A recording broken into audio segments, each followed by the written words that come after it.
isin ceesifnaa filmaata dimokiraatawaa dirree dimokiraasii dhaabbal ifneeti ummanni Oromoodhaa kana booda nama ifii filateen hayyuu isaatiin bulaa beellama kalee seenan san gananiiti arraan tana qeyroo fi qarreen kaleetii pelleef kaafte arraas adamsamaa jirti ajjeefamaadhaa jirti dhiitamaadhaa jirti inumaa akka irra hamaadha taa'aadhaa jirti arra dhiibbaan qoqqobbiin dinagdeedhaatii fi uggurri geejjibaa sabaa sablammoota nu wajjin jiraatu yookaanis Oromoo miidhuudhaaf osoo hin taane mootummaa tana humna dinagdeesiidhaa laamsheessuudha. Humni dinagdeesiidhaa kuni meeshaa waraanaati biyya galchaa meeshaa waraanaa kun uummata keenya ajjeesa. Waraana leenjisaa fi waraanni abiy leenjisaadhaa jiru uummata Oromoodhaa qeyroo fi qarreedha manguddoo keenya dubartii garaa qabdu ajjeesaadhaa jiru. Kanaafuu mootummaa tana madda galiidhaa guutumatti irraa dhaabuu fakkeenyaaf gibira kafaluu dhabuu yooni magaalaan hin jiraanne taaksii uummanni kafalu ni hafaa geejjibni magaalaa fi magaalaa iddoo dhaabbachuun fakkeenyaaf meeshaaleen alaa hara Jibuutiidhaatiin seenuu hara Somaaliitiin bakka adda seenuu yeroo karatti dhaabbate abbootiin qabeenyaa biyya keessaa waan dalagattee mootummaa tanaaf gibira galchitu qabdu kuni mootummaa tana dadhabsiisa mootummaan dinagdeen irraa dhaabbannaan biyya keessaa irraa dhaabbannaan humna hortee Oromoodhaan miitu Oromoodhaan ajjeeftu qabdu kanaafuu walumaaf barbaanna qoqqobbii dinagdeedhaatii fi uggura geejjibaa kana walumaaf barbaanna takka mootummaa dadhabsiisuuf lamada Oromoodhaaf qabsoo Oromoodhaatiif fira horuudha. Fakkeenyaaf uggura ammaan dura guyyaa 5 deeme keessatti kuduraa fi muduraan jimaan nyaanni xaafiin qamadiin magaalaa guddoo Finfinneedhaa seenaadhaan turre. Haga duraa mootummaadhaa fi dabballoonni mootummaadhaa miidiyaaleen nafxanyaadhaa ka jiru qeeroon humna hin qabdu waa takka illee godhuu hin dandeessu rakkoo takka illee fidanii jedhee warri haasawaa ture eega uggurri sun guyyaa 2-3 walitti dhaabbatee booda warri Finfinnee lafaa ka'ee shunkurtiin nu qaala'e timaantimiin qaala'e midhaan hin jireechuu eegalan yooni haala sanii itti fufe warrummaan Finfinnee keessa jiru har'a Oromoo tuffatee Oromoo gad'aantii godhee Oromoo ummata humna hin qabne godhu kuni boodarra dirqamanii haalatti Oromoodhaa wajjin ka'anii mootummaa irratti ficeetu. Waa hedduudhaaf gargaara booddeegaa keessa gabbuuneetti gargaarti ibsinaa fayyaa ta'e. Ayee Ali galatoome falmata mee gara keetti dhufa gaafidhuma wal fakkaataa qeerroon egaa kana duras akkuma amma Aliin jedhee 7 dura qeerroon guutuu Oromiyaa keessatti labsii gabaa lagannaa labsuudhaan mootummaa sanarratti dhiibbaa guddaa uumee jira mootummaan illee kan waan amane qaba keessumaa gama dinagdeetiin gaaga'umsa guddaa mootummaa irratti fiduu danda'ee jira ammas itti fufuudhaan qeerroon guutuu Oromiyaa keessatti qoqqobbii dinagdee fi akkasumas uggura geejjibaa magaalota gidduutti labsee jira kanarraa maaltu eegama bu'aa kamillee fiduu danda'a jetta falmataati. Ayee tasfaayee galatoomii dura osoonin bu'aa isaan dubbanne ummata Oromoo maaltu kaase amma yeroo tanatti waan jettuun dubbachuu fedha xiqqoo. Maalif jennaani ummanni Oromoo bara 2016 irraa haga 18 waggaa 4 qabsoo hagan hin jedhamne qabsoo seenaa addunyaa irratti argameen beeyne qabsoo karaa nagaatiin qabsaa'uudhaan qabsoo dadhabsiisaa qabsoo yeroo dheeraa fudhate waggaa 4 itti fudhateeni mootummaa abbaa irree duraanii ka'ii haadiksan ifirraa fonqolche jechuudha. Bara 2018 keessa jijjiiramni ni dhufa waggaa ja'an gaafii Oromoo deebifna ja'anii dhufanii erga dhufanii immoo hawaasni kun yookaan uummanni Oromoo bal'aan kun waggaa 2 carraa kanneef jechuu humna jijjiiramaa kana arrarraa eegalee gooftaan keenya uummata keenya erga ja'aman erga hayyee erga akkas jettanii carraa isinii kanneen ja'an jechuu humna jijjiiramaa kun. So humni jijjiiramaa kun dhawaata bubbuluun if jijjiiraa dhufee boodarra bineensa tahee boodarra nama nyaataa tahee jechuudha. Uummanni Oromoo dila kana hunda obsee jira. Arrabni haganan jedhamne 4 kiiloo keessaa itti garroobuudhaan boodarra akka hawaasatti takka akka gaafa dargiitii fi mootummaa Ihaadig waggaa 27 keessa buleehu sabni Oromoo akka sabatti arrabsamee tuffatamee xiqqaatee hin beeku jechuudha akka waggaa lamaan kana. So kanaafi wanni kun hundi wal dhalte walirratti tuulamte. Amma booda kana erga namni hundi haa galu jedhamee galame erga biyya gale erga namuu qabsaa'onni hundi biyya galani bifti ganama dhufteen san bifti Nobel Peace Prize Abiy Ahmed itti fudhate sun jijjiiramaa dhufte ummata kana irratti keessattuu saba kana irratti maal jechuudhaan more favorii ummata gruppii eliitii nafxanyaa qofa favorii ooluudhaan ummata saba gruppii haga tokko qofa favor ooluudhaan ummata Oromoo cina dhiibaa dhufe jechuudha. Cina dhiibuu qofa osoo hin taane arrabaa bira futee ajjeechaan daran ulmaan Oromoo irratti hammaachaa dhufte roorroon daran jabaachaa dhufte ilmi namaa kun ka'ee yoo jettee siif ka'u. Ilmi namaa amma dheengadda Floyd yoo laaltan akkasitti kasaaraa dilasan magaalaa hundarra fidanii hiriira bahanii heeraa fi seera jijjiirsan. Floydiin ummanni dimokiraasii yookaan aktivistoonni isaanii waan ka'aa jiraniif osoo hin taane ajjeechaan mucaasanii waan isaan kaafteef wanni gaafasan akkasitti ummanni ka'e.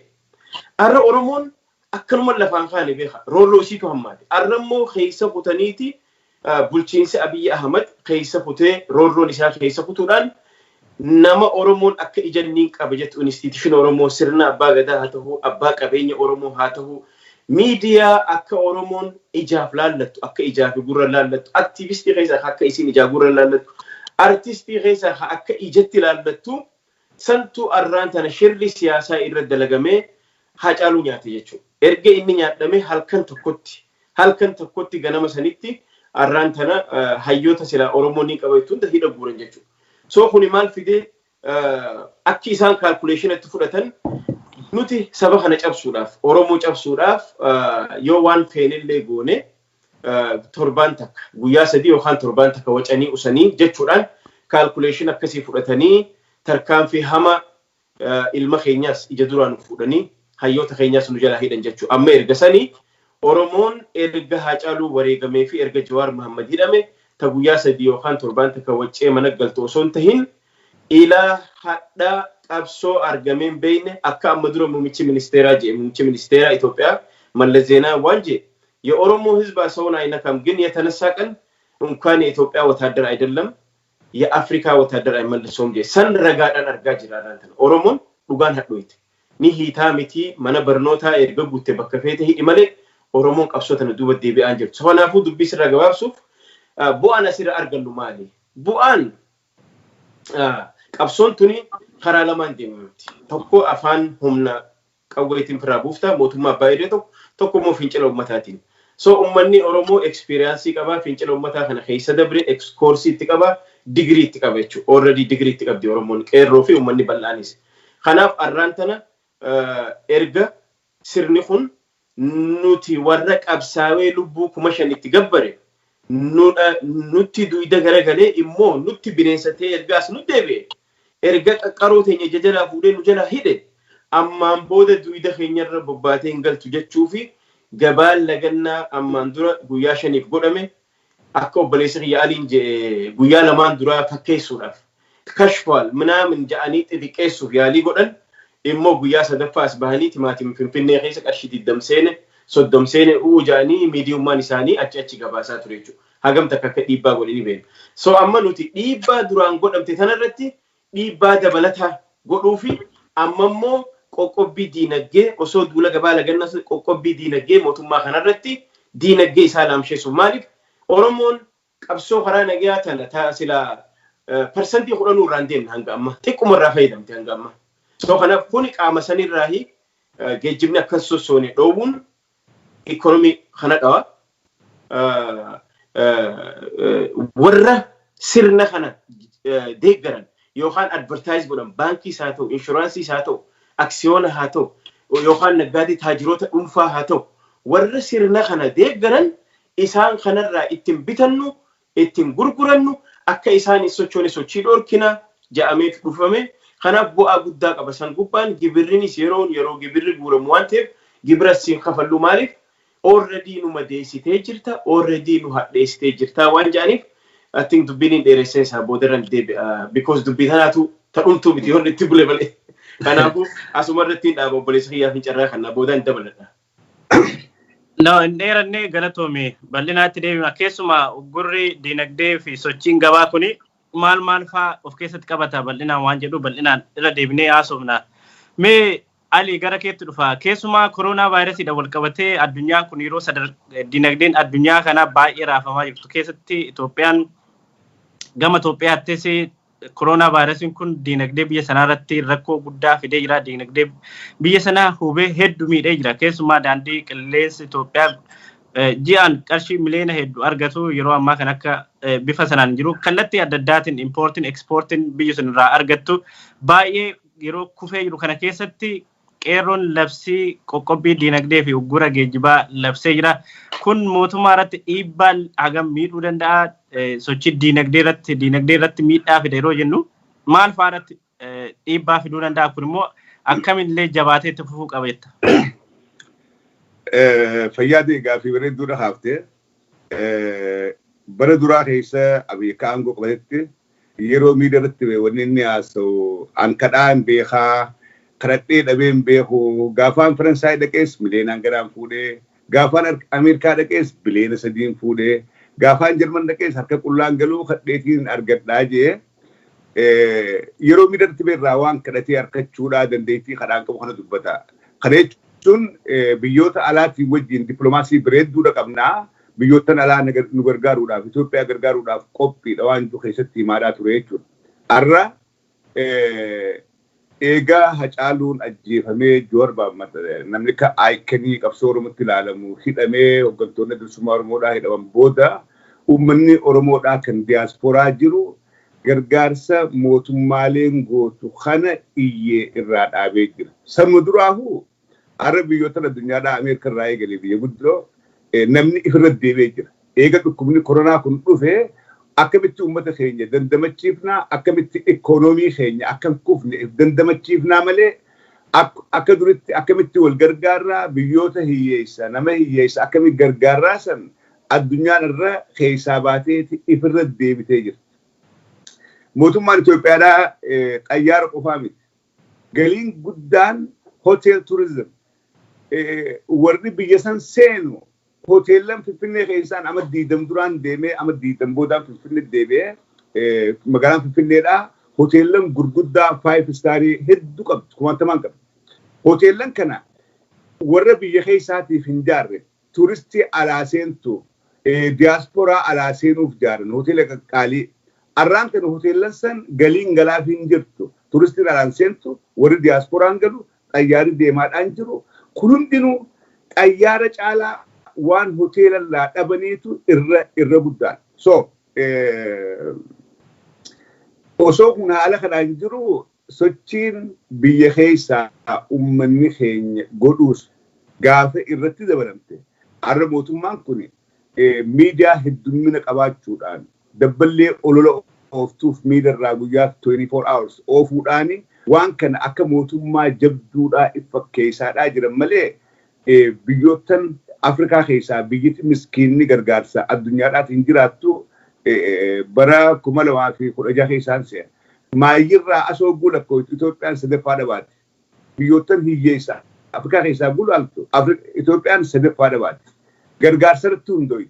Waraannis raashinni waraanaa kan seenuuf gargaarsaan uummanni keenyaa biyya keessatti gargaarsaan jira. So haala akkanaa kana keessatti dhukkuba koronaatiin badii isaan billeesse har'a dippiloomaasiin isiidhaa sadarkaa addunyaatti biyyoottan Awurooppaa Noord Ameerikaa irraa cittee jirti. Biyya keessaas qoqqobbiin irratti taatu kun walitti hugguu dhufte mootummaa tana mootummaa keessi isiidhaa qaraadhaa. Mootummaa ummata ifii gantee ummata ifii diina ifitti gootee ifii ol kortee muka if jalatti muru jirtu. Akkiin itti fudhu haala sani sochiin qoqqobbii diinagdeedhaatii fi konkolaataa magaalaalee hedduu kan sossoone godhuudhaa kun kufaatii irraa maayyiidhaa tan mootummaa kanaa ta'uudhaatu natti mul'ata.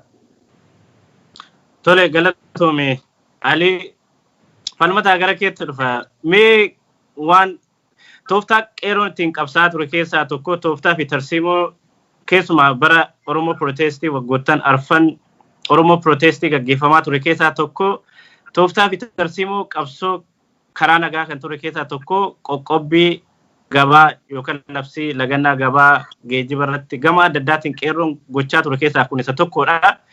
Mee kuni muuxannoon qeerroo qabullee gara duubatti deebinee yoo yaadannu baroota Oromoo protestii keessatti muuxannoon qeerroon kanarratti qabu maal fakkaata? Ammallee Oromiyaa guutuurraa labsiin kun labsamee qophiin Oromiyaa guutuu keessatti illee yeroo ammaa jiru kun maal fakkaata? Qeerroon illee akkamiin irra aanuu danda'a sitti fakkaata? Hayyee qeerroon akkittiin irra aanu osoon dura sanitti hin dabarre waan aliin keessaa eebbiseen xiqqootti dabaluu fedha. Beekii mootummaan tokko abbaa irree ta'uudhaa fi amma sirni nafxanyaa ammaan tana sirni nafxanyaa Abiy Ahmad murna tokko qofa qabatee biyya tana irratti abbaa irree ta'uuf qabsoo warraaqsa ummataatiin keessattuu harka guddaa warraaqsa ummata Oromootiin dhufe irratti aangoo tana qabatee abbaa irree akka biyya ollaa keenyaa fakkeenyaaf North Korean Kim Jong Un qabdi. Nutis ollaa keenya Eritrea qabna. Amma isa fakkeenya godhachuudhaan abbaa irree ta'uuf tooftaa akka inni deemuu saniin biyya tanaan ummata lakkoofsaan miliyoona 120 gahuun cunqursa jedhee abjuu akkasiitiin deemaa arraan tana wanni fedhe haa dhuftu Isaayyaas waan jedheeni mootummaan ollaa keenyaa wanni jedheeni mootummaan addunyaa waan fedhe sirraa haa qabdu usi ija guduunfadhu itti deemii jechaanii jira jechuudha. Kuni dogoggora hamaadha. Maaliif jennaani Itoophiyaan akka ammoo obboleessi hiyyereefu lafa kaayuu yaaletti dafeetiin irra sii cahaa yeroo tana xayyaarri Itoophiyaa yeroo vaakeeshinaati. Koronaan addunyaa tanarratti dhiibbaa persentii 23 ji'a lamoo sadii dura akka niwus irra dhagee jechuudha. Probably amma persentii 30 illee ta'uu danda'a. I don't know exactly. So kanaafuu already dhiibbaa diinagdee kasaaraa addunyaa guutuurra fidee jira koronaan Ameerikaas dabalatee jechuudha. So Itoophiyaa irratti kasaaraa maal fida koronaa yoo jenne fakkeenyaaf Itoophiyaan sharafa biyya alaa doolaara xayyaara irraa argatti. Xayyaarri keessattuu Juunii fi Julaay yeroo manni barnootaa cufamu Ameerikaa, Awurooppaa, Awustiraaliyaa yeroo manni barnootaa cufamu hundi isaa fly godha karaa Afrikaa. So irra guddaa xayyaarri Afrikaa keessaa Naayijeeriyaa biyyoota Afrikaa baay'ee isaanii kabar godhu xayyaara Itoophiyaa kana. Arra yoo namni faamiliin tokko lafaa kee arraan tana asii kadeemu taate Afrikatti doolaara 10,000 xayyaara Itoophiyaatti galcha.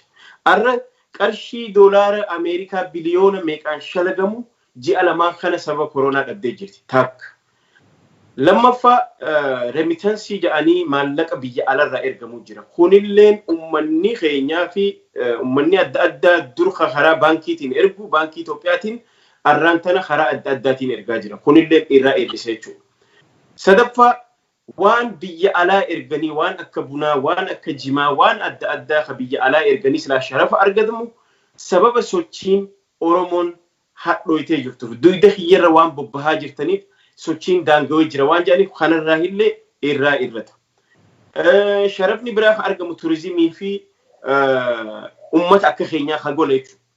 Kunilleen irrataa jira sababa koronaa namni deemuu dhaabee jira. Kuni already Itoophiyaa dhiibbaa diinagdee hagana jedhamu irratti fe'ee jira jechuudha. Kan duraan jiru irratti jechuudha.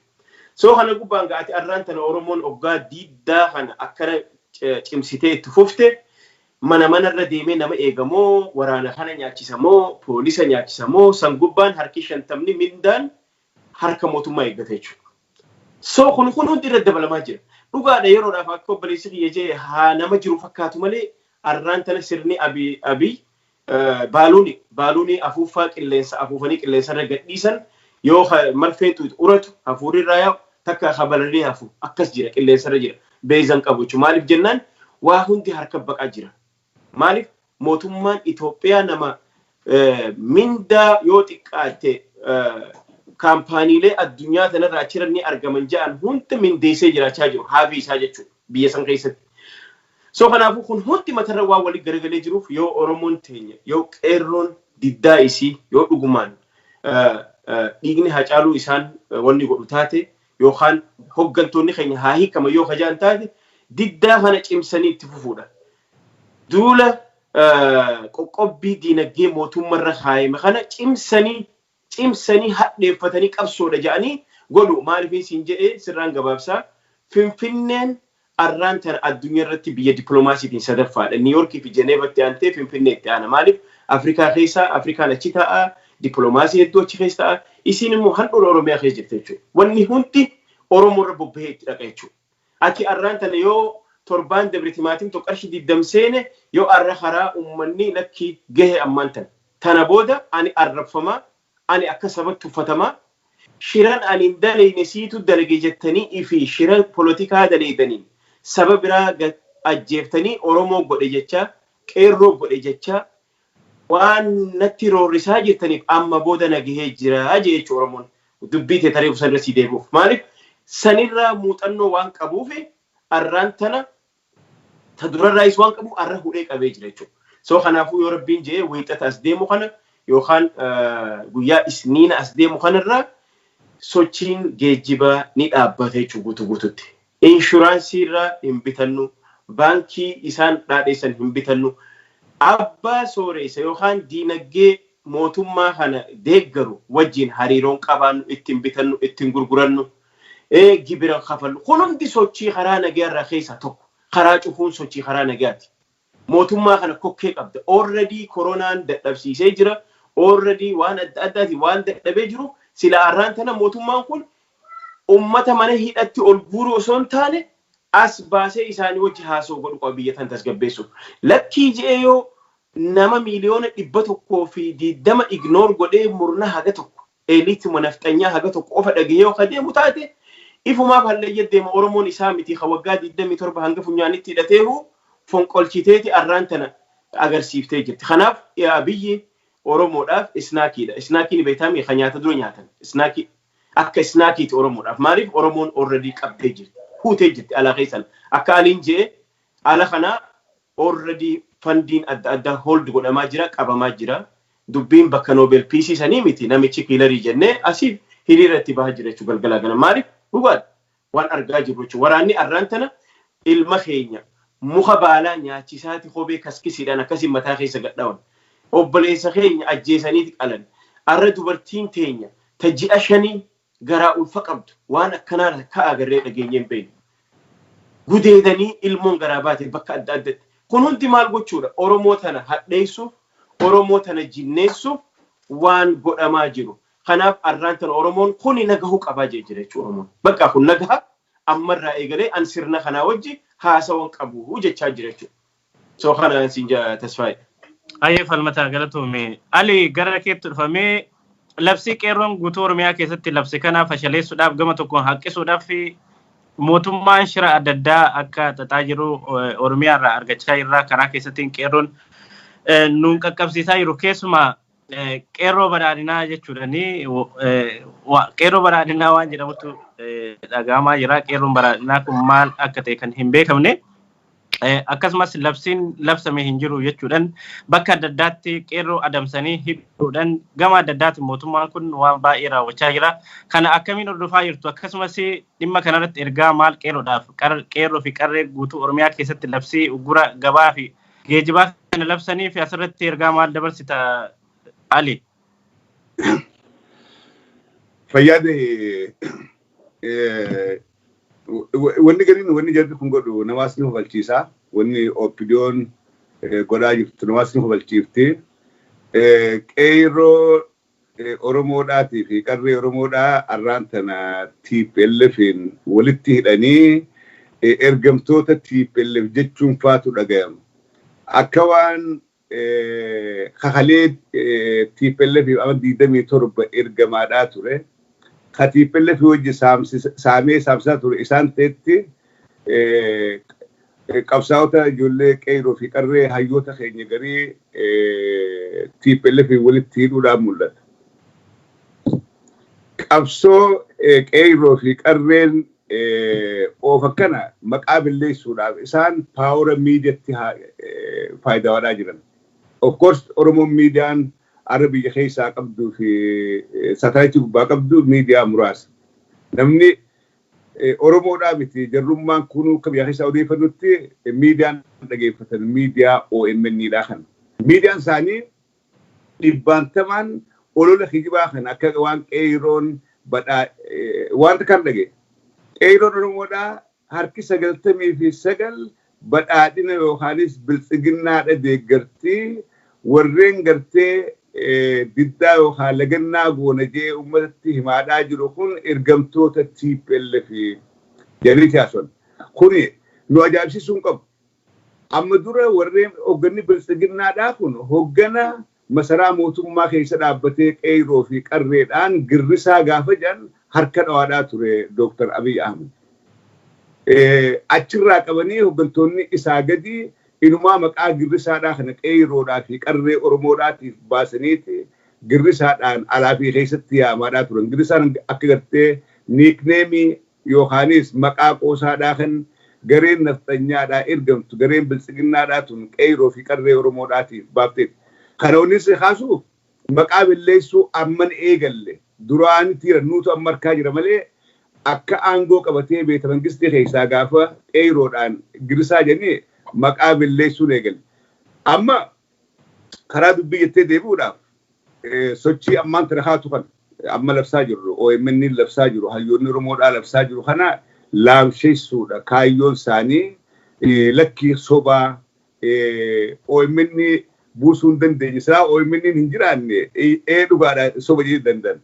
Arra labsiin tun hin labsamne namni dubbate hin jiru qeyroo hin dhagahinaadha kanan godhinaa isaan heddummina miidiyaatti barbaadaniiti lallabaa guddachuudhaan uummata Oromoodhaa silaa amassuu barbaadan.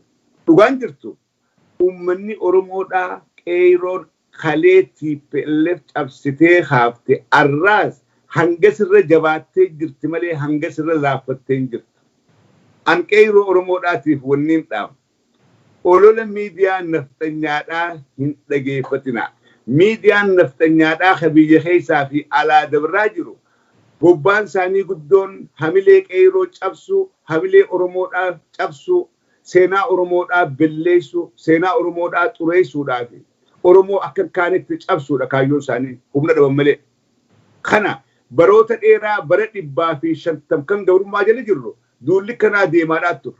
Keessa hulluuneeti dhiiga gannaqaadhaa bakka arraan tanaa kanaan geenye. Arra xiqqaatus miidiyaa saatalaayittii gubbaa qabna. Sooshaal miidiyaanis gargaaramnee wal qunnamaa jirra. Arra qeyroo Oromiyaadhaa bakka jirtu hundaa hariiroo waliin qabna.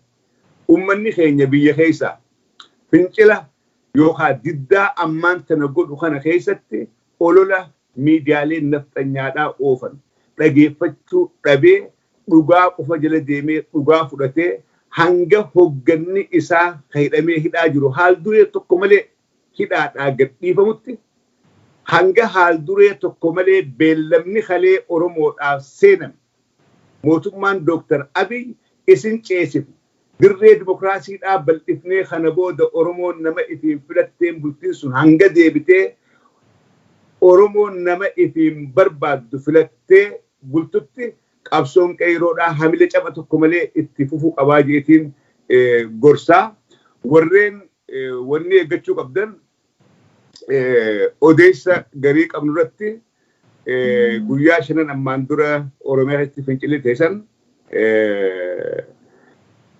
dabballeen jara kanaa dabballeen biltsiginnaadhaa ummata Oromoodhaa fakkaattee waan gubachuu hin qabne faa gubuudhaatu dhagamaadhaa jira maqaa qeyroo xureessuudhaaf. Warreen haala akkasii hojjetu arraas biltsiginnaan qophooytee isin keessa gootee waa belleessuudhaaf qeyroo Oromoodhaa maqaa xureessuudhaaf hojjechuudhaan malchisa.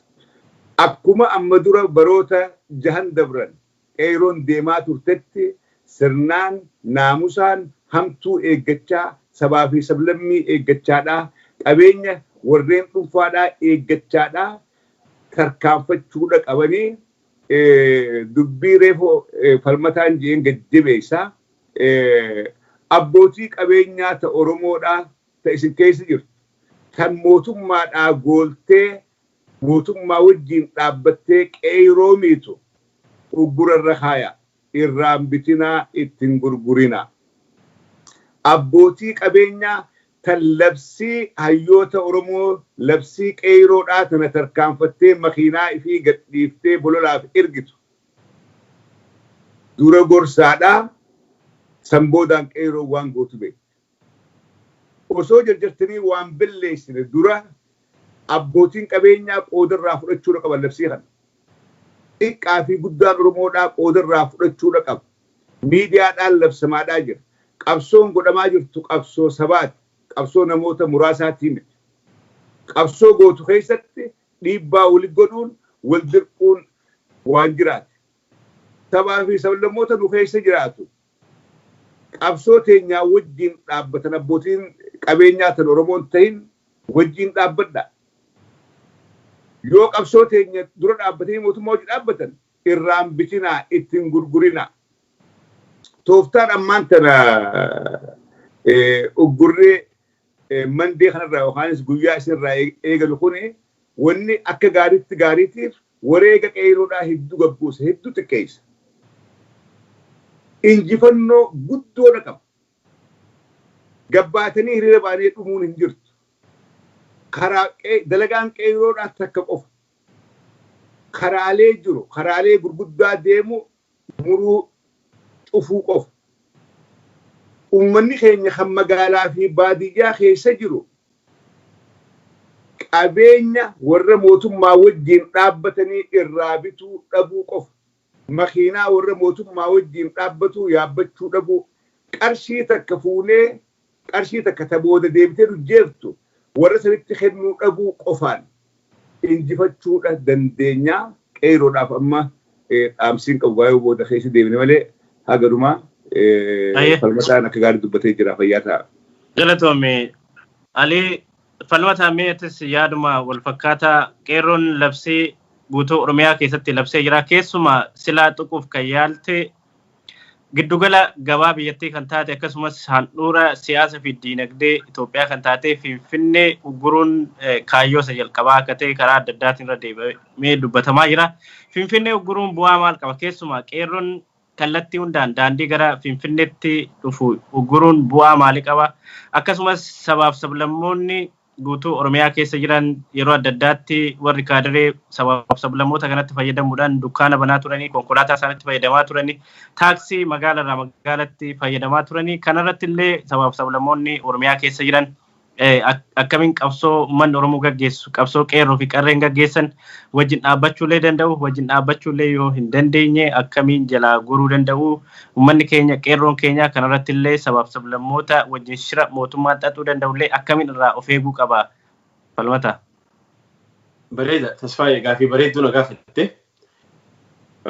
Ta duraan dura qabsoon amma Oromoon gaggeessaa jirtu tuni formulaa Oromoon amma baastee miti. Qabsoon tuni waggaa 100 deemaa jirtu.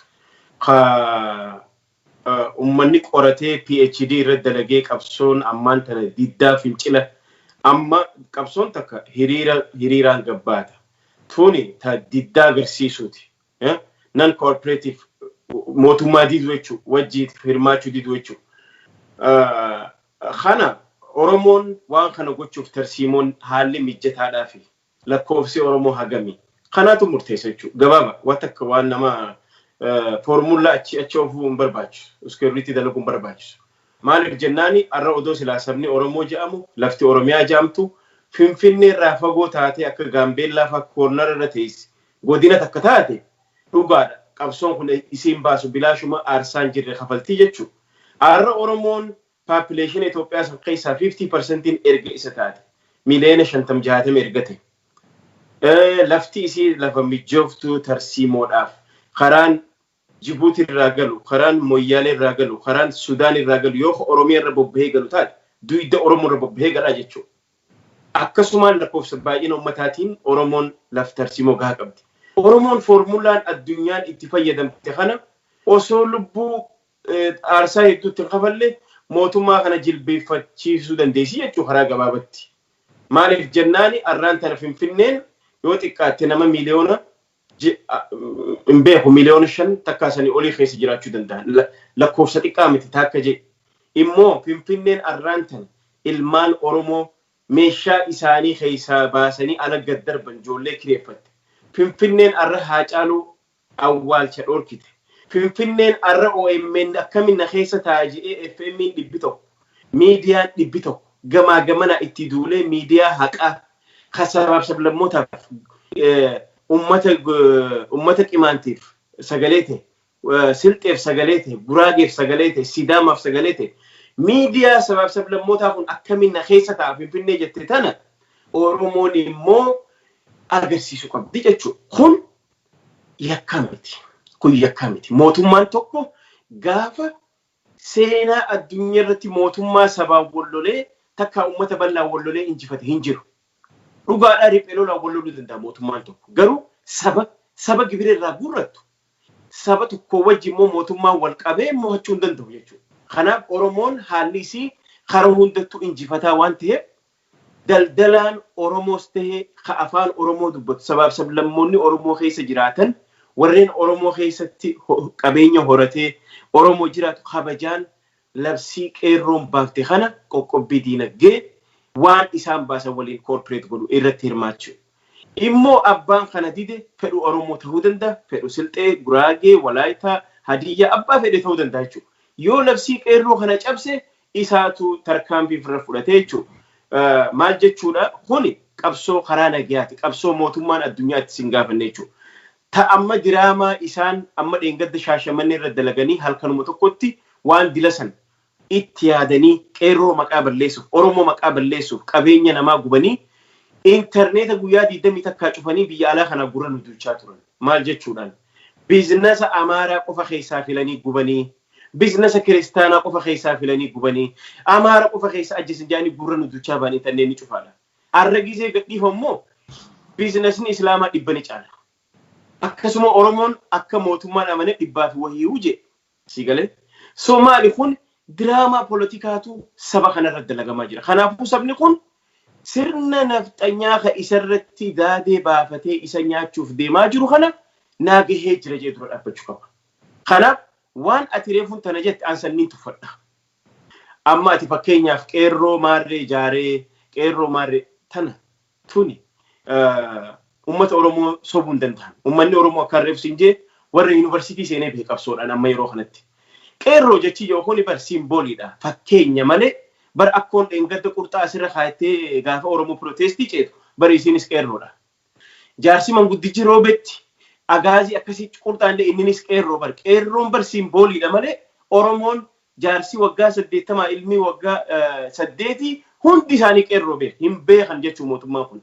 Maallaqa achi biyya alaa deddeemee kaaznaa qulla dhufe abiiti dhiifama Abiy Ahmed kaaznaa qulla dhufeeti gaafa dhufu akka obboleessi yereefu jee sadaqaa itti kadhate biyya alarra deeme sadaqaa biyya galfate tan ammoo miidiyaa nyaachisaa jira kaadiree nyaachisaa jira ummata adda addaa nyaachisaa jira niiraan maallaqni kun hagam takka deemaadha gaafiin yoo Oromoon didde yoo Oromoon no jettee diddaa ifii cimsitee itti jabaatte maallaqni kun ni dhuma boru ganama dhuma maaliif jennaan gibira namu harka isaa eeggata gaafa Oromoo waan kana itti diddaa kana dura dhaabbatte Finfinnee keessa timaatim arra qarshii 20 seene boru qarshii 100 seene because Oromiyaa keessa bobbahee dhufa takka Oromoo keessaa dhufa jechuun wannan kun siigalee kanaaf arraan tana erga Finfinneen tun Haacaaluudhaaf bakka dhabde erga Finfinneen tun Johaariif bakka dhabde erga Finfinneen tun OMN bakka dhabde duuba anaaf maali erga anaaf haadha biddeenaa taate anilleen waan kiyyarraan qabadha maal faan irraa qabadha gibira kiyyarraa qabadha jechuudha jimaa kiyyaniin qabadha irraa gibira jimarraa mee falmata asumaan gaafii kana irra deebi'u akkuma jalqabdetti mee xumuri qoqqobbiin kun maal fa'aa of keessaa qabata guutuu Oromiyaa keessatti kan qeerroon labse kun labsii gabaa lagannaa kan taane jalqaba irratti ibsitee jira nutis karaa OMN dursinee himnee jirra uummanni keenya sagantaa kana daawwatu akka sirriitti hubatuu fi qoqqobbiin dinagdee fi geejjiba alanaa kuni kan magaala keessa fi magaala alarratti illee irratti xiyyeeffatu maalidha? Perfect hayyee waan gaariidha. Qophii gabaa lagannaatii fi kuni qoqqobbii dinagdee mootummaa laamsheessuuti kun kaayyoon isaa. Qophii gabaa lagannaa guyyaa 5 dabresan ka isaan nutti ashoofanii guyyaa lamaan duraa ምንም የተዘጋ የለም ምንም የለም ጃኒ nutti qoosaa turan guyyaa sadaffaa ሚዲያው መሳኒቱ አስበሄ የዋጋ ግሽበት ጨምሯል ስግብግብ ነጋዴ እንደዚህ አርጓል ጃኒፍ ማምኑት ይቦይ አከሰሚ ሱን ቆጲ ገባ ለገናችሁን መነፊታው ጀቹ ዱካን ጭፈሙ ባጃጂን ዳበቱ አይሱዚን ዳበቹ ወኒ ተከም ሶሶቱ ጀቹ ኩን ቆጲ ገባ ለገና ጃማ ማሊፍ ነሙ መነፊ ገለቹ ኩንሞ ቆጲ ቆቆቢ ዲነጌ ሞቱማ ላምሼሱ maal jechuu as keessa maal fa'aa jira konkolaataan gurguddaan magaalota walitti fidu ni dhaabbata yeroo kana jennu konkolaataan xixiqqaan ni socho'aa jechuu magaalaa keessa wanti akka bajaajii dukkaanni banaa ta'a ummanni numa jiraata garuu wanni Oromoon godhuuf deemtu qoyirroo wanni isiin labsite gibira barana hin kafallu yeroon tun yeroo gibira mootummaan gurate yookaan taaksii kolleetti godhatu hin kafallu diddaadha maaliif hiikaa qaba waan dideef qaba jechuudha lammaffaa warreen baankiilee mootummaa kana deeggartu advertise gochuudhaan diinagdeen bira dhaabbachuudhaan warra godhu arrarraa eegallee baankii kanatti hin fayyadamnu inshuraansii isaaniitti hin fayyadamnu aksiyoona mootummaa kana hojii dhaabbatu hin fayyadamnu abbootii qabeenyaa abbootii warshaa adda addaa qaban fedhu warshaa bishaanii ta'uu danda'a warshaa buskutaa warshaa adda addaa ta'uu danda'a abbootii qabeenyaa mootummaa kana deeggaran yookaan sirna nafxanyaa amma nurra ijaaramaa jiru deeggaran kana ittiin bitannu ittiin gurgurru yookaan irraan bitannu jechuudha. Tabira akkuma jirutti kuni maal godha mootummaa kana injifannoo guyyaa 5 amma dura qophii gabaa nagannaa sanirra dabalaa jechuudha. Dhiibbaa biraa irra dabalaa jechuudha. Kuni yeroo isaa hin beekamu hanga qeerroon labsitu jechuudha. So kanaafuu kuni sochiin amma deemaa jiru kuni dinagdeeti immoo Finfinneetti wanni galuun jiru. Ni cufama. Karaan hundi ni cufama. Midhaanis ta'e timaatimis ta'e shunkurtaas ta'e wanni takka Finfinneen seentu jechuudha. Oromoorra yookaan Oromiyaarra duyda Oromoorra bobba'een galu jechuudha. So kana qophiin gabaa nagannaatii fi qoqqobbii dinagdee mootummaa laamsheessuu warri jiru as keessa jira jechuudha. Already mootummaan laamshaa jira.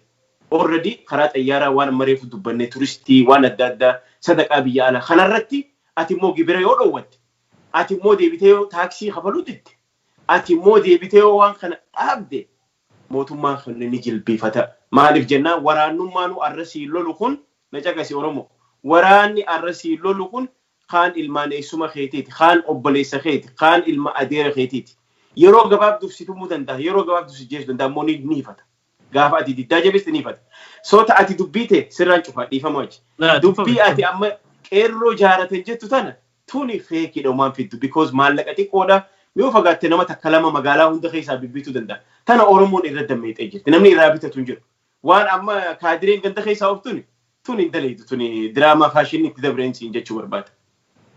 Ayyee falmataa biroo guddaa galatoomee Ali gara kee dhufaa marii keenya gara xumuraatti deemnaa yeroon keenya illee dhumatee jira waan ta'eef mee haala qabsoo uummanni keenya biyya keessa fi biyya alaan wal ta'iinsan sirna amma biyya sana gaggeessaa jiru sirna nafxanyaa kanarratti gochaa jiru qabsoon biyya keessa fi biyya alaatiin akkamiin jabaatee itti fufuu qabaa injifannoo uummanni Oromoo barbaadu illee qabsoon kun akkamiin goolabamti akkasumas rogeessota Oromoo akka Jawaar Mohaammed biyya sana keessatti siyaasa biyya sana keessatti jijjiirama guddaa fidan yeroo ammaa kana manadhaa keessatti mootummaan ugguree irra taa'u kana atattamaan baasisuudhaaf qabsoon qeerroon eegale qabsoon uummanni Oromoo daangaa hundarraa eegale kun akkamiin jabaatee itti fufaa diyaaspooraa keessa illee Oromoon jiru hiriira gaggeessan walumaa galatti qabsoo gaggeessan akkamiin jabeessanii itti fufuu qabu gama biraatiin diyaaspooraa kanarraa galanii uummata keenya biyya keessaa illee kan burjaajessaa jirattu jira isaaniif illee ergaa yoo qabaatte asumaan carraa sii kennu.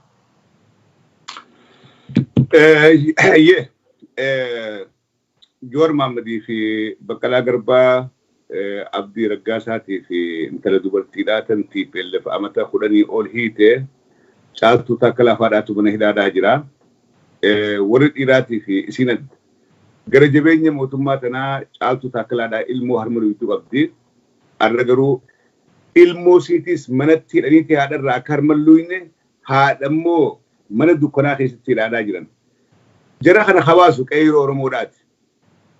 Teenyee mootummaa uummata Oromoodhaa guutumatti belleessuudhaaf deemtuun Jawaar Mohaammed gannuu dhiisaa. Baqqalaa Garbaa gannuu dhiisaan jara kana hin baaftu.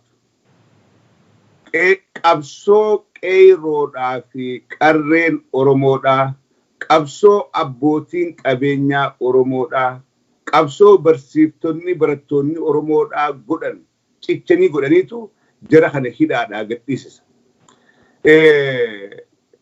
Qabsoon ji'a tokkicha kana walqiimtee deemu jirti alaa fi keessaan.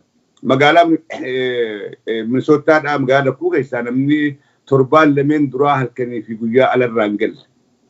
Guyyaa diisiidha inni hiriirri keessa takkaatee hin beeku. Oromoon iforeedee dalagaa fi gadhiiftee dhaabdee maatii fi ilmaan guurattee osoo dhukkubni kun jiru Jowaar Maammadii fi Baqqalaa Garbaadhaa Abdii Raggaasaa caaltuu Taakkalaa fa'aa hidhaa keessa jiru lubbuun teenyan caaltu jedhanii anumaa falmataa afaanuu sillee wajjin tasfaayee diisii wal garree waliin ganna qabnee osoo namni dhukkubaaf wal dheessuu maaliif lubbuun teenya lubbuu qeeroodhaan caaltu arra ololli jarri kun oofaadhaa jiru warri ala jiru nagaan ilmaan fi guddifachaa nagaan nyaata gaarii nyaachaati ilmaan hiyyeessaatiin ka'a bahaa jedhan.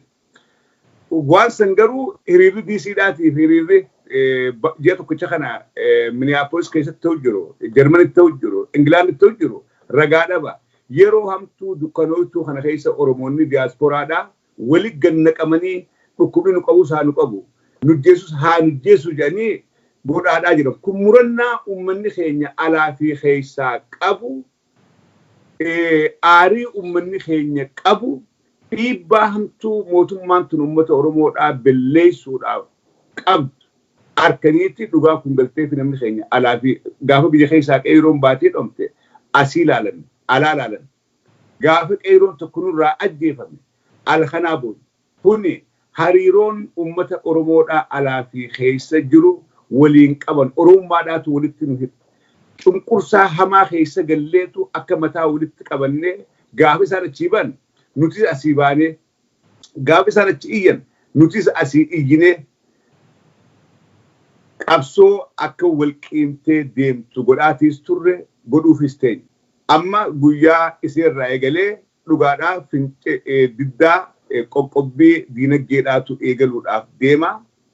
Akkuma OMN'dhaa fi karaa sooshaal miidiyaadhaa wanni godhamuu qabuu fi waan godhamuu hin qabne himamaadhaa turetti guyyaa iseerraa eegalee sochiin makiinaa takkallee magaalaa fi magaalaa iddoo hin jirtu. Qeeroon ilmaan Oromoodhaa arra barattoonni wasti ganda keessa jira. Uummata keenya kabaadiyyaadhaa ka odeessan harkallee walitti himan siistamatti walitti himan qabanii odeessanii argatanii namarraa bituu qabnuu fi namarraa bituu hin qabnu uummanni keenya beekuudha qaba. Maallaqniin an qarshiin dhibbiin achi kennee bitu kun laata as deebitee ilma keenyarraa ajjeefteettee huggulamaa saditti yaaduu qabda bu'aa bituudhaa dha. Maallaqa ati namaa kennituutu si deebi'ee diina sitti gabbisee ati immoo si huqqisaadhaa jira. Uummanni keenya diddaan kun kanaas ni haammataa jechuudha. Konkolaataa eenyuutiin yaabbadhaa eenyuufiin maallaqa galchuudhaaf deemaa uummanni keenya dhaabbatee itti yaaduudha qaba. Hugguu magaalaa ba'ee gaazaa fi soogiddi bitatu gaazaa fi soogiddi Oromtittiin ollaasaa kanaa gurgurtu jirtu bakka biraa dhaqee bituu hin qabu. Yookaanis gaazaa fi soogidda sabboonaa Oromoodhaa asii gurguru ergamtuu bilisiginnarraa dhaqee bituu hin qabu. Kunis qaama waan kanaati. Kanaafuu qabsoon tuni gaafa biyya keessaa finiinte biyya alaa kanaas qophiin akka taa'aa jirtu waan qabaa odeessaan qabaa guyyaa namni keenya biyya keessaa gabbee ala kanaas akkuma saganteeffanneen been namni keenya walii dirmatee yaaminsa malee bakka hiriirtu godhamu bakka mormiin taatu hundatti bahutti ala kanaas wajjiin oofuudha qabnaa qabsoon tun hanga milkiidhaa hanga injifannoodhatti hanga dhugaan Oromoodhaa argamtu hanga gumaan hacaaluudhaa bahuu hanga Jowaar Maammad ka amata shanqaaxiraa koomtee taa'ee qeeroodhaaf tarsiimoo lafa kaahee osoo sabaa fi sablammii takkallee tuqin osoo saba tokkollee Oromoodhaan caalchisuun manni Oromoodhaa walqixxummaadhaaf falmachaadhaa jira. Sabaa sablammii nu keessa jiraattu akka Oromotti ilaalamti nagaan jiraatan qeeroo qabeenya saba tokkollee tuqinaa jechaadhaa. Qabsoo tana hogganee gaafa injifannoo fidee jara kanaahu TPLF jalaa bilisoomsee as baasu arra inni galata dhabeeti jarrummaan inni kalee diina jalaa baase mana dukkanaa keessatti hidhee taa'uun jira. Hanga dhugaan Jowaar Maammadii fi hogganoota baroota dheeraadhaaf qabsoo Oromoodhaa godhaa turan karra dhugaan isaanii awwaalamtee hidhamaa jiru kun hanga dhugaan isaanii baatutti qabsoon qeeroodhaa biyya keessaa itti fufuudha qabdi. Qabsoon teenyaas nutis qaaba keessan qabsoon diyaasporaadhaa goonuus karaa barbaachise hundaanuu haga dhugaan tun baatee hayni Oromoodhaa argamutti itti fufuudha qabdiin jaa. Karaa biraatiin warreen diaasporaa keessaa kalee hojii aktiivii kana wajjin dalagaa turre ummata Oromoodhaa kana cunqursaa jalaa baasuudhaaf Oromoo gabrummaa jalaa baasuudhaaf wajjin falmachaa turre warra arra bitamee galee mootummaa tanaa wajjin yookaanis ergamtuu naftanyaa ta'anii ummata keenyatti dhagaa haraa jira. Arra yeroon tuni yeroo namni seenaa gaariidhaa fi seenaa mataas abbaa barreeffata. Oromoodhaaf yeroon tun yeroo dukkanaa fakkaatti malee afaan bariidhaa jirra. Akkuma harreefu jee mootummaan Oromoo dhiitaatiin mootummaa turaan hin danda'amu. Mootummaan Dr. Abiy hogganu mootummaa keessisii qaraadhaati.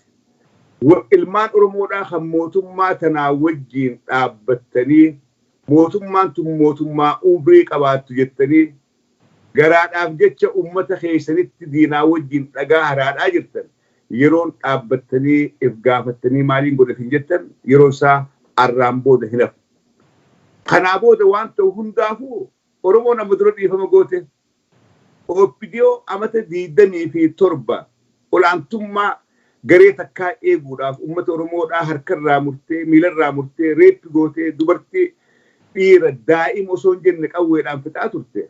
Oppidiyoon tafuttee taafteef mee yoo qaceelan jetteetti ummanni Oromoodhaa dhiifama isiniif godhee jijjiirama kanaaf hoodhaamee hoogganaa jee isin kenna. Garuu harki hanna bare dooluutu sosso'aa jira. Waan amata 27 diinaa wajjin Oromoo irratti raawwachaa turtan isin turreewu osoo amata tokko hin gahine hojii keessan dhaabbataa itti deemtan jechuudha. Garuu kanaan booda ummanni Oromoodhaa akka kaletti dhiifama nuu godhaa jettanii yoo addan wal carraa suulii nafni Oromooti. Yoo dhugaadhaan wanniin godhaa jiru sirriidhaa miti garaa jecha ummata kiyya ajjeesuu qeeyiroo ajjeesuu qaama kiyya muruun qabeette dhaabbadhu if gaafadhu diina jalaa deebii saba keetii wajjin dhaabbadhu. Yoo kanaan dhaabaa niin dheerisee fayyaade tasfaa'e. Hayyee Ali galatoomii yeroo biraamoo bal'inaan deebinee kan mari'annu ta'a dhaamsa keef akkasumas marii bal'aan waliin gooteef galatoomii. Falmataa gara keetti dhufa. Atis yaada xumuraa keessumaa qabsoo uummanni keenya biyya keessatti gaggeessaa yeroo akkamiin jabaatee itti fufee injifannoo silaa uummanni keenya barbaadu waggoota dheeraadhaaf uummanni keenya qabsoo irra ture. Qabsoon uummanni keenya qabsaaf immoo galma mataasaa qaba. Kaayyoo mataasaa qaba. Gaafii uummanni keenya gaafachaa ture agammaatti deebii hin arganne. Mootummaan amma aangoo dhufee jijjiirama kana galmaan gaayedhe kun gaafii kana deebisuudhaaf waadaa galee ture. Waadaan sun galma hin geenye. Kanaaf uummanni Oromoo bifa haaraadhaan qabsoo bifa haaraadhaan jalqabee jira. Haga injifannoo sila uummanni Oromoo barbaadu argatutti qabsoon eegalame. Akkamiin jabaatee itti fufaa keessumaa biyya alaa fi biyya keessa ta'uudhaan walta'iinsan bifa quba wal qabaatuun hubannoo qabaatuun qabsoon kun akkamiin jabaattee itti fufti akkuma waliigalaatti qeerroo uummata Oromoo biyya keessaa biyya alaa jiruuf ergaa yoo qabaattee gamanumaan carraasii kennee asumarratti goolama. Hayyee tasfaa'ee galatoome mootummaan tokko abbaa irree ta'uudhaaf biyya deeggarsa biyya alaarraa nama isa deeggaruu barbaada. Biyya alaarraa. Mootummoonni abbaa irree yeroo hedduu ummata paawara qaban ummata fedhii biyya sanirra qabantu gargaarsa isaanii godha jechuudha. Ummanni Oromoo harri diaasporaa ala jirru haga dandeenyu dhiibbaa haganan jedhamne godhaa jirra. Karaa adda addaatiin irra godhaa jirra. Nuti qabsoo biyya alaa warri jirru kun haa xiqqaattu haa guddattu Washington DC gaafa wal agarsiisanillee wanni kun pablikiin taane dhooysaa wal yaamnee ilmi namaa akka galaana jigee bahee jechuudha. Oromoon dhugaan qaamni kiyya achii tuqamee jira. Dhugumaanii cinaachi kiyya na dhiigee jira jechuudhaan aariidhaan osoo pablikiin tahiin wanni sun akkasii jignee baane Washington DC namni jiraatu nama xiqqaadha. Biyya keessallee uummanni keenya akkanuma haadhaawaa jira beekaa. Mootummaa kana keessaa hoo haadhaa Oromummaa qabu lakkoofsan qabu. Arraan tana caasaan gubbarraa diigame caasaan duraan diigame sun stiil keessa haadhaa Oromummaa qabu ta keessa jirtu numa jira ilmi namaa. Dhaamsi kiyya waan tana yoo huunee qabnee deemnee isinitti hin fakkaatin Oromootiyya jabaadhaa diddaa keessan tuufa arraan tana Jawaar Mahammad osoo cubbuu takka hin dalagin osoo sabaaf sablammootan tuqinaa amantii walitti hin bu'inaa osoo jiru foormullaa isaatiin deemneeti arraan tana sadarkaa kana geenye. Osoo guyyaa takka burcuqqoo ilmaan Tigree osoo hin cabsin nuti lolli keenya sirnatii beelaf hojii jechaati nu hoogganaa ture jechuudha. Namni kun nullee isaanillee bilisoomsee jechuu ergama jalaa isaan baase opiidiyoo warra jedhamu kana. Arra inni akka Daani'el Kibrat naaf sadhiifa muktafa. Warreen akka Daani'el Kibratii fi warreen ilaalcha nafxanyaa qabanii fi yookaan nafxanyaa ta'an ala kanaa wal guuree masaratti galanii arra ilmi Oromoo leenci Oromoon akka ija laaltu. Jawaar Mahammad mana dukkanaa keessa yeroo hidhaman akka Baqqala Garbaa fa'aa kasila asitti hafuu danda'u. Jara kana hunda maqaa isaan hin qabne balleessuudhaan waan akkanaa daleedan diraamaan jirre irratti dalaguudhaan sirna nafxanyaa fi barbaadan san dhaabuudhaaf arraan tana Haacaaluullee nurraa wareegananii sadarkaa kanaan saba kana akka waan takka argameen beekne irra gahanii jira jechuudha. Kanaafuu Oromoon qeerransan qabanii qeerransa eegeen qaban yoo qaban gadi dhiisanii jiran qabdee jirta qabsoo qabdee jirta Oromoo qabdee qabi wiixata kanarraa eegali qabsoo ta'e cimsii itti fufi qeerroo fi qarreen warreen qeerroo fi qarree waggaa ja'an qeerroon maqaatu simboolii malee atillee manguddoo waggaa 80 yoo nama ijoollee ta'e nyaachuu deemu garte dafii waan gootu godhi ergi manguddittiinis akkasitti daa'imninis tokko ta'a qabsoon tun dargaggeessa qofa laallatu hunda laallate xiqqarra hanga jaarsatti manguddootti laallate jechuudha. So kanaaf qabsoon tun yoo dhugumaan ilmi keenya Jawaar Mahammad dhugumaan yoo inni cubbuu hin qabaatin yoo jettan isaa mana hidhaa arraan tana Finfinneen isaa mana hidhaa taateeti warra akka Daani'el Kibrat ka'as dhufee Atlaantaa dhufee indeet ba Oromiyaa yizammaral kaje in Islam business tasfaafaa kaje kajibbaa amantiidhaaf qabu kajibbaa Oromummaaf qabu arraan tana inni wiskii isaa dhugaa ara kiiloo keessaa qabsoo qeerroon 5,000 lubbuutti gabbarte arrammoo leenci kee Jawaar Mahammad mana hidhaa keessa jira yaa Oromoo jabaadhu qabsootee finiinsii qabi qeerransa eegee qabdee jirtaa gadi hin dhiisin hanga xumuraan geessutti jalaan dhaabbatanii isin jedhamsi kiyya kana. Kanaaf ammarraa eegalaati konkolaataa warreen abbootii qabeenyaa konkolaataa keessanii sochoosina. Mootummaan ni deema. Mootummaan kun waan waggaa kuma takka hin jiraatu. Haayila Sillaaseen deemee jira. Dargiin deemee jira. Mootummaan TPLF deemee jira. Hundi isaa deemee jira. Abiy ni jarjareehu osoo dhalatee ilmoo baatii 5 garaa buute inni. Ilmoo daa'ima baatii 5ti Abiy. Amma dura hin jabaanne qilleensarra jira.